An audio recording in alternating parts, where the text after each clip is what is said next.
கர்நாடக தேர்தல் பரப்புரையில் பிரதமர் நரேந்திர மோடி மதச்சார்பற்ற ஜனதா தள தலைவர் தேவகவுடாவை புகழ்ந்துள்ளது கூட்டணி தொடர்பான சந்தேகங்களை வலுப்படுத்தியுள்ளது. உடுப்பியில் நடைபெற்ற தேர்தல் பரப்புரை கூட்டத்தில் பாரதிய ஜனதா வேட்பாளர்களை ஆதரித்து பிரதமர் நரேந்திர மோடி பேசினார். அப்போது பல பரப்புரை கூட்டங்களில் தேவகவுடாவை அவமதிக்கும் வகையில் காங்கிரஸ் தலைவர் ராகுல் காந்தி பேசியதை அவர் கண்டித்தார். மதிப்புமிக்க தலைவரான முன்னாள் பிரதமர் தேவகவுடாவை அவமதிப்பது ராகுல் காந்தியின் அகம்பாவத்தை காட்டுவதாகவும் அவர் கூறினார். தேவகவுடா கர்நாடக மண்ணின் மைந்தன் எனவும் விவசாயியின் மகன் எனவும் பிரதமர் நரேந்திர மோடி புகழாரம் சூட்டினார். தனது வீட்டிற்கு வரும்போதெல்லாம் தேவகவுடாவை வாசலுக்கே சென்று வரவேற்றதையும் அவர் நினைவு கூர்ந்தார். ஏற்கனவே நடைபெற்ற தேர்தல் பரப்புரை கூட்டங்களில் தேவகவுடாவின் மதச்சார்பற்ற ஜனதா தளம் பாரதிய ஜனதா கட்சியின் இன்னொரு அணி என ராகுல் காந்தி கடுமையாக விமர்சித்திருந்தார். கர்நாடகாவில் தொங்கு சட்டமன்றம் அமையும் என்றும் யார் ஆட்சி அமைப்பது என்பதை மதச்சார்பற்ற ஜனதா தலைமை தீர்மானிக்கும் என்றும் கருத்து கணிப்புகள் வெளியான நிலையில் பிரதமர் மோடி இவ்வாறு கூறியுள்ளார். தேவகவுடாவை பிரதமர் நரேந்திர மோடி புகழ்ந்துள்ளது குறித்து தனது ட்விட்டர் பக்கத்தில் கர்நாடக முதலமைச்சர் சித்தராமையா விமர்சித்துள்ளார். பாரதிய ஜனதா மதச்சார்பற்ற ஜனதா தளம் இடையேயான ரகசிய உறவு அம்பலமாகியுள்ளதாக அவர் தெரிவித்துள்ளார். தேவகவுடாவை ஓய்வு இல்லத்திற்கு அனுப்புவேன் என முன்பு நரேந்திர மோடி கூறியதாகவும் சித்தராமையா தெரிவித்தார். திடீரென தேவகவுடா மீது நரேந்திர மோடிக்கு அன்பும் மரியாதையும் வர என்ன காரணம் என்றும் அவர் கேள்வி எழுப்பியுள்ளார்.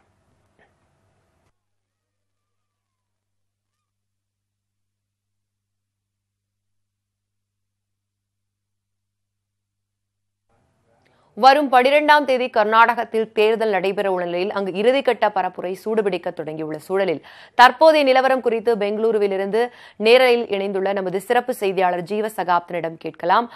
வணக்கம் ஜீவசகாப்தன். தேர்தல் களம் கர்நாடகாவில் சூடுபிடித்திருக்கிறது. அங்குள்ள தலைவர்கள், அங்குள்ள மக்களுக்கு கொடுக்கக்கூடிய வாக்குறுதிகள் என்ன, தேர்தல் முழக்கங்கள் என்ன, விரிவாக பதிவு செய்யலாம்.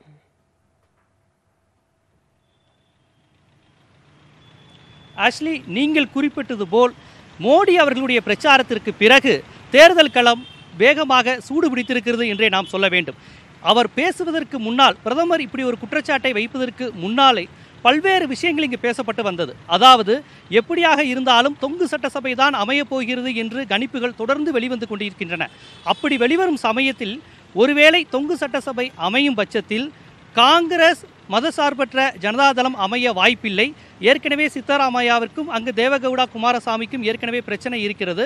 அப்படி தொங்கு சட்டசபை அமையும் பட்சத்தில் பாஜக மதசார்பற்ற ஜனதாதளத்துடன் தான் கூட்டணி அமைய வாய்ப்பு இருக்கிறது என்று அரசியல் ஆர்வலர்கள், திறனாய்வாளர்கள் பல்வேறும் கணித்து கருத்துக்களை வெளியிட்டுக் கொண்டிருந்தனர். இந்த நிலையில் பிரதமர் மோடி அவர்களே தனது பிரச்சாரத்தின் போது தேவகவுடா முன்னாள் பிரதமர், மரியாதைக்குரியவர், அவரை நான் வீடு சென்று வரவேற்றேன், அவருடைய வயது அனுபவம் என்ன, அவரை ராகுல் காந்தி இப்படி பேசலாமா, அவமதிக்கலாமா என்றலாம் என்று கூறியது பலருடைய சந்தேகத்தை வலுத்துள்ளது என்றே நாம் கூற வேண்டும். இருப்பினும் தேவகவுடா குமாரசாமி அவர்கள் இப்போதும் தனது பேட்டியில் நாங்கள் அறுதி பெரும்பான்மையுடன் வெற்றி பெறுவோம், நாங்கள் யாருடனும் தேர்தலுக்கு பிறகு, முடிவுகளுக்கு பிறகு கூட்டணி வைக்கக்கூடிய நிலை வராது என்றே அவர்கள் கூறிக்கொண்டிருக்கின்றனர். இருப்பினும் காங்கிரஸ் தரப்பும் மற்றும் பலரும் இவர்கள் ஏற்கனவே பாஜக கூட்டணி வரப்போகிறது, மதசார்பற்ற ஜனதாதள கூட்டணி பாஜகவுடன் சேர்ந்து ஆட்சி அமைய வாய்ப்பு இருக்கிறது, அதற்கான ஆரம்ப வேலைகளை இப்போதே அவர்கள் செய்துவிட்டார்கள் என்ற குற்றச்சாட்டை முன்வைக்கிறார்கள்.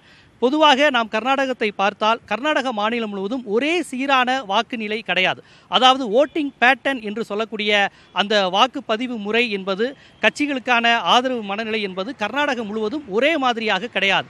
வட கர்நாடகம், தெற்கு கர்நாடகம், கடற்கரையை ஒட்டியுள்ள கர்நாடக பகுதிகள் என ஒவ்வொரு மண்டலத்திலும் வேறு வேறு விதமான அங்கு மக்கள் மனநிலை இருப்பதை நாம் ஒவ்வொரு தேர்தலிலும் இங்கு கர்நாடகத்தில் பார்த்து வருகிறோம்.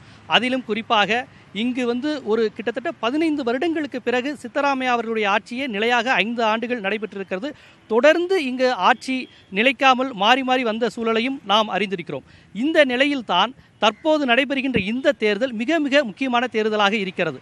ஏனென்றால் தற்போது இந்த 3 மண்டலங்களிலும் வேறு வேறு விதமான ஓட்டிங் பேட்டர்ன் இருக்கிறது. இந்த சூழ்நிலையில் சித்தராமையா லிங்காயத்துகளை தனி மதமாக அங்கீகரித்து அவர்களுக்கு சிறுபான்மைக்கான அங்கீகாரமும் வழங்கியிருக்கிறார். இது 18 20 விழுக்காடு நாங்கள் இருக்கிறோம் இங்கு என்று லிங்காயத்துகள் இங்கு கூறிக்கொள்கிறார்கள். 17 விழுக்காடு இருக்கிறார்கள் என்று அரசு பதிவு மற்றும் மற்ற பதிவுகளில் பதிவு செய்கிறார்கள். இந்த அளவுக்கு வாக்கு விழுக்காடு இருக்கின்ற இந்த சமூகம் இந்த தேர்தலில் காங்கிரசிற்கா பாஜகவிற்கா என்பது மிக முக்கியமான கேள்வி. இன்னும் சொல்லப்போனால் வெற்றியை தீர்மானிக்கக்கூடிய ஒரு விஷயத்தில் லிங்காயத்தினுடைய வாக்குகள் இருக்கிறது. வட கர்நாடகா பகுதிகளில் லிங்காயத்துகள் அதிகம். இந்த பகுதிகளில் லிங்காயத்துகள் அதிகமாக இருந்தாலும் இதுவரை பாஜகவும் அங்கு செல்வாக்கான இடத்தில்தான் இருக்கிறது. ஏனென்றால் பாஜகவில் முக்கிய தலைவர்கள் பொறுப்புகளில் இதுவரை லிங்காயத்துகளுக்கு மிக முதன்மையான பொறுப்பு கொடுக்கப்பட்டு வந்தது. முதலமைச்சர் வேட்பாளராக இருக்கக்கூடிய எடியூரப்பா அவர்களே லிங்காயத்து சமூகத்தை சேர்ந்தவர் தான். ஆக எடியூரப்பாவை பாஜக மீண்டும் கட்சியில் சேர்த்து முதன்மைப்படுத்துவதற்கு ஒரு முக்கியமான காரணமாக அரசியல் ஆர்வலர்கள் அவர் ஒரு லிங்காயத்து சமூகத்தை சேர்ந்தவர் என்கின்ற காரணத்தை சுட்டி காட்டுகின்றனர். இந்த நிலையில்தான் சித்தராமையா அந்த சமூக வாக்குகளை பெறும் விதமாக அவர்களுக்கு தனி அங்கீகாரம் வழங்கியிருக்கிறார் என்றும் கூறப்படுகிறது. லிங்காயத்துகள் தனி மதமாக அங்கீகாரம் பெறும் பட்சத்தில், சிறுபான்மை அந்தஸ்து அவர்களுக்கு கிடைக்கும் பட்சத்தில் அந்த வாக்குகள் இந்த தேர்தலில் சித்தராமையாவிற்கு காங்கிரசுக்கு பிரிய வாய்ப்பு இருக்கிறதா என்பது ஒரு முக்கியமான கேள்வி. ஏனென்றால் இரண்டு விதமான வாய்ப்புகளும் இருக்கிறது. லிங்காயத்துகளுக்கு இதுவரை அதிக முக்கியத்துவம் கொடுத்த பாஜகவிற்கு நமது வாக்கா, முதலமைச்சர் வேட்பாளராகவே லிங்காயத்து சமூகத்தை சேர்ந்தவருக்கு வாக்களிக்கப் போகிறோமா, லிங்காயத்துகளுக்கு தனி அங்கீகாரம் கொடுத்த காங்கிரஸ் கட்சிக்கு வாக்களிக்கப் போகிறோமா என்பது லிங்காயத்து சமூகத்தினர் இருக்கின்ற ஒரு முக்கியமான கேள்வி. ஆக வட கர்நாடகா பகுதியில் இந்த தேர்தல் முடிவு எத்தகைய தாக்கத்தை ஏற்படுத்தும் என்பது எல்லாரும் பொறுத்திருந்து பார்க்க வேண்டும். ஏனென்றால் அங்கு லிங்காயத்து பகுதியினுடைய வாக்குகள் எந்த அளவுக்கு பிரிகிறது என்பதை பொறுத்து தேர்தல் முடிவுகள் மாறலாம். கடற்கரையோரம் ஒட்டியுள்ள பகுதிகளில் பாஜக கர்நாடகத்தில் தலை தூக்கிய காலத்தில் இருந்தே பாஜகவிற்கு ஆதரவான மனநிலையே இருக்கிறது. இப்பொழுது நாம் இருக்கின்ற பெங்களூர் இது போன்ற இந்த தென் கர்நாடகா பகுதிகளில் காங்கிரசும் மதசார்பற்ற ஜனதாதளமும் இணையாக இருக்கிறது. இன்னும் சொல்லப்போனால் சற்று தமிழர்கள் வாழக்கூடிய பகுதிகள் என்று சொல்லக்கூடிய அந்த மைசூர் மண்டியா போன்ற பகுதிகளில் காங்கிரசும் மதசார்பற்ற ஜனதாதளமும் சம அளவில் இதுவரை இருந்து வருகிறது. இந்த இடத்தில் சித்தராமையா இந்த 5 வருட ஆட்சியில் அவருடைய எந்தெந்த விஷயங்களை சொல்லி அவர் மக்களை வாக்குகளை பெறுகிறார் என்பதும் மிக முக்கியம். குறிப்பாக சமீபத்தில் அவர் அளித்த வாக்குறுதி விவசாயிகளுக்கான பயிர்க்கடன் தள்ளுபடி என்பது இந்த நேரத்தில், அதாவது விவசாயிகள் மிகப்பெரிய அளவில் ஒரு வாக்கு வங்கியாக இருக்கக்கூடிய கர்நாடக மாநிலத்தில் பெரிய அளவில் எதிரொலிக்குமா, அல்லது பாஜக அதை விமர்சிப்பது போல் தேர்தல் நேரத்தில் இதையெல்லாம் இவர்கள் கொடுக்கிறார்கள் என்பதை மக்கள் ஏற்பார்களா என்பதும் ஒரு முக்கியமான கேள்வி. ஆக கடைசி நேரத்தில் விவசாயிகளுக்கான பயிர்க்கடன் தள்ளுபடி விவசாயிகளுக்கு சித்தராமையா மத்தியில் எத்தகைய செல்வாக்கை கொடுக்கும் என்பதையும் நாம் தேர்தல் முடிவில் ஒரு முக்கிய வினையாற்றும் என்பதை நாம் கவனிக்க வேண்டும். அது தவிர்த்து லிங்காயத்து பிரச்சனை, இது போன்ற பிரச்சனைகளில் இந்த கட்சிகளுடைய நிலைப்பாடில் மக்கள் எவ்வாறு பார்க்கிறார்கள் என்பது முக்கியம். கர்நாடகா மாநிலத்தில் கிட்டத்தட்ட 15 ஆண்டுகளுக்கு பிறகுதான் 5 ஆண்டு காலம் முழுமையாக ஒரு ஆட்சி நடைபெற்றிருக்கிறது. அதற்கு முன்னால் வரை எடியூரப்பா, ஜெகதீஷ் ஷெட்டர், குமாரசாமி என்று பல்வேறு தரப்பினரும் தொடர்ந்து ஒரு உறுதியான நிலையான 5 ஆண்டு கால ஆட்சி கொடுக்க முடியாமல் மாறி மாறியே வந்திருக்கிறது.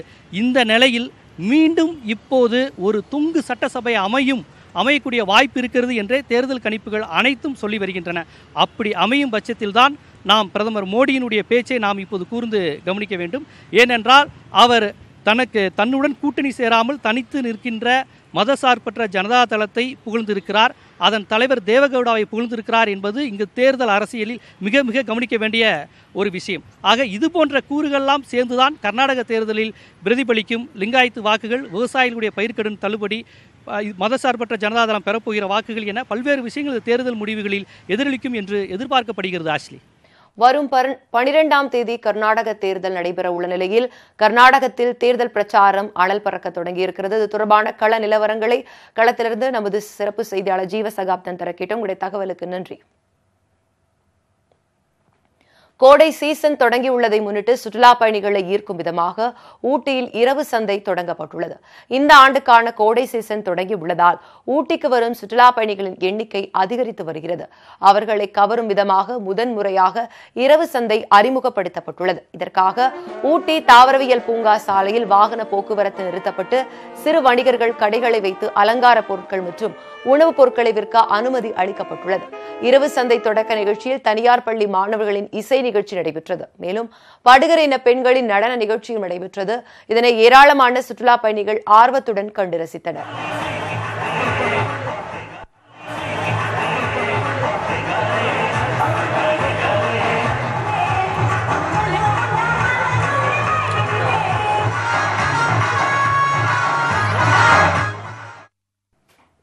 நைட் பஜார் அதை இனாக்ரேட் பண்ணியிருக்கிறோம்.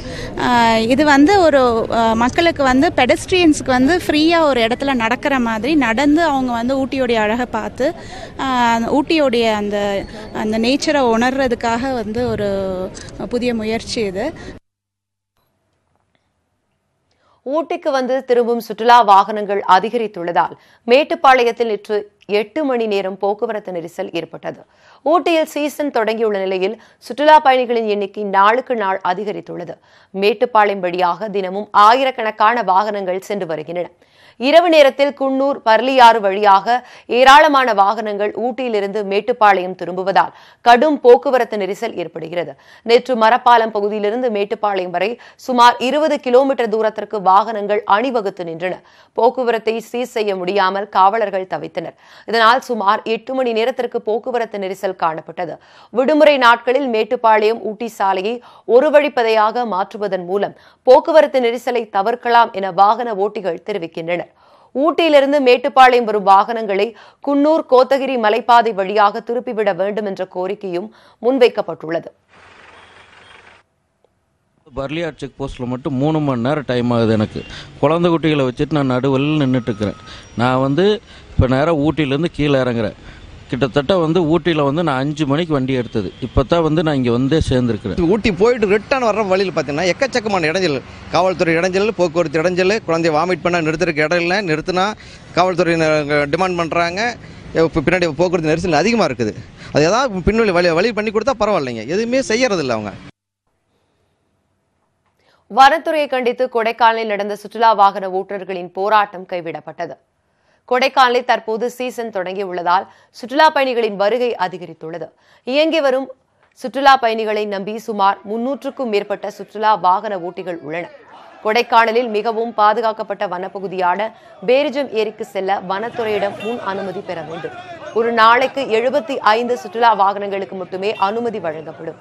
சீசன் காலத்தில் அதிகமான சுற்றுலா வாகனங்களுக்கு அனுமதி வழங்க வேண்டும் என வாகன ஓட்டிகள் கோரிக்கை விடுத்து வருகின்றனர்.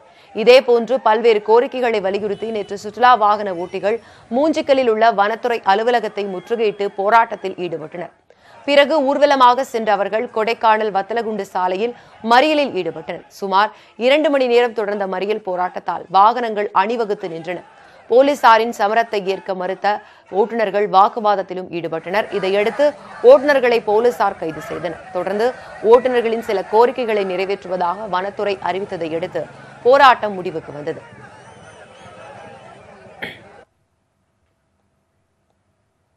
கொள்முதல் செய்யப்படும் நெல்லுக்கு உரிய தொகையை வழங்குவதில் அரசு அலுவலர்கள் காலதாமதம் செய்து வருவதாக தூத்துக்குடி பகுதி விவசாயிகள் குற்றம் சாட்டியுள்ளனர். தூத்துக்குடி மாவட்டத்தில் சுமார் 25,000 ஏக்கர் பரப்பளவில் நெல் விவசாயம் நடைபெற்று வருகிறது. இதனை நம்பியே பல்லாயிரக்கணக்கான விவசாயிகள் வாழ்ந்து வருகின்றனர். விளைவிக்கப்படும் நெல்லை கொள்முதல் நிலையங்களுக்கு கொண்டு சென்றால் நெல்லில் ஈரப்பதம் இருப்பதாக பல நேரங்களில் திருப்பி அனுப்பிவிடுகின்றனர். இதனால் வேறு வழியில்லாத விவசாயிகள் தனியாரிடம் கேட்கும் விலைக்கு விற்பனை செய்யும் நிலைக்கு தள்ளப்பட்டுள்ளதாக விவசாயிகள் சங்கத்தினர் வருத்தம் தெரிவிக்கின்றனர். கொள்முதல் நிலையங்களில் கொண்டு போய் விற்பனை செய்யக்கூடிய விவசாயிகளுக்கு முறையாக அரசு கொள்முதல் நிலையத்திலே பணம் வழங்குவது கிடையாது, காலதாமதம் ஏற்படுத்துகின்றார்கள். கொள்முதல் செய்யப்படும் நெல்லிற்கு உரிய பணத்தை வழங்க கொள்முதல் நிலையங்கள் காலதாமதம் செய்வதால் விவசாயிகளின் வாழ்வாதாரம் பாதிப்படைகிறது. அது மட்டுமல்லாமல் வாங்கிய கடனை அடைக்க முடியாத அவலத்திற்கு தள்ளப்பட்டுள்ளதாகும். பிள்ளைகளின் கல்வியும் பாதிப்படைவதால் விவசாயிகள் தற்கொலை எண்ணத்திற்கு தள்ளப்படும் சூழல் உருவாகியுள்ளதாக வேதனை தெரிவிக்கின்றனர். அரசு இது உரிய முறையில் கொடுக்கணும்னு சொன்னா விவசாயிகள் தற்கொலைக்கு தள்ளப்படக்கூடிய சூழல் என்பது ஏற்படுது. வாழ்வாதாரமே விவசாயமே என்று வாழ்ந்து வரும் விவசாயிகளின் நலனை கருத்தில் கொண்டு அரசு கூடுதல் கொள்முதல் நிலையங்களை அமைக்க வேண்டும் என்று விவசாயிகள் கோரிக்கை வைக்கின்றனர். 10 இடங்களில் திறந்தால் விவசாயிகளுக்கு எளிதாக இருக்கும். இதனால் எங்களுக்கு போக்குவரத்து செலவு மிச்சமாகும். மழை வரத்து குறைந்து விவசாயம் தளர்ந்து வரும் இன்றைய காலகட்டத்தில் விளைவித்த பொருட்களை விற்பனை செய்வதிலும் விற்ற தொகையை பெறுவதிலும் விவசாயிகள் படும் பாட்டை சொல்லி மாளாது. ஊருக்கு சோறு போடும் விவசாயிகளின் நலனை காப்பார்களா, அவர்களின் கவலைகளை போக்குவார்களா? பொறுத்திருந்துதான் பார்க்க வேண்டும். நியூஸ் 18 தமிழ்நாடு செய்திகளுக்காக தூத்துக்குடியிலிருந்து முரளி கணேஷ்.